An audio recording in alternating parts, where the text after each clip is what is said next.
U.S. launches Middle East airstrikes after soldiers' deaths. This is the start of our response. The U.S. has begun retaliatory strikes on Middle East targets from multiple platforms, a U.S. defense official has told RZ News. The strikes are in response to the deaths of 3 U.S. service members last Sunday on a U.S. base in Jordan. The initial strikes by manned and unmanned aircraft hit command and control headquarters. U.S. begins Syria target airstrikes in response to deadly drone attack in Jordan. In a statement, U.S. Central Command, CENTCOM, said that forces conducted airstrikes on more than 85 targets in Iraq and Syria against Iran's Islamic Revolutionary Guards Corps, IRGC, Quds Force and affiliated militia groups. CENTCOM said that the attack came at 4 p.m. Estate on February 2. President Biden put out a statement shortly after the strikes were confirmed on Friday, warning, "If you harm an American, we will respond." This past Sunday, 3 American soldiers were killed in Jordan by a drone launched by militant groups backed by Iran's Islamic Revolutionary Guards Corps,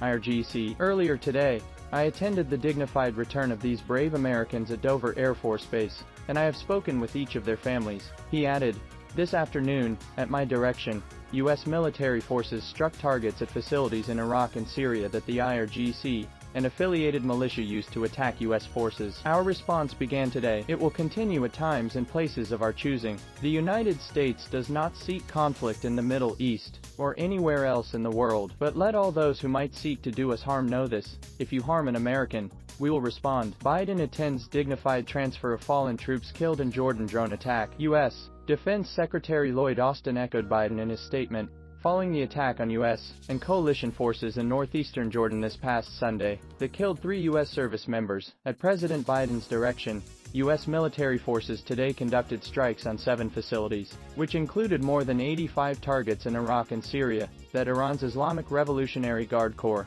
IRGC, and affiliated militias used to attack U.S. forces. He continued, "This is the start of our response. The President has directed additional actions to hold the IRGC and affiliated militias accountable for their attacks on U.S. and coalition forces. These will unfold at times and places of our choosing. We do not seek conflict in the Middle East or anywhere else, but the President and I will not tolerate attacks on American forces. We will take all necessary actions to defend the United States, our forces, and our interests." The agency said that forces conducted the strikes with numerous aircraft, including 2 B-1B bombers. The airstrike also used more than 125 precision munitions. The 85 targets included command and control operations, intelligence centers, militia groups, rockets, missiles, unmanned vehicle storages and supply chain facilities, CENTCOM said. The strikes come after drone strikes killed 3 U.S. troops in Jordan last weekend. The fallen troops were SGT William Jerome Rivers, 46, SPC Kennedy Landon Sanders,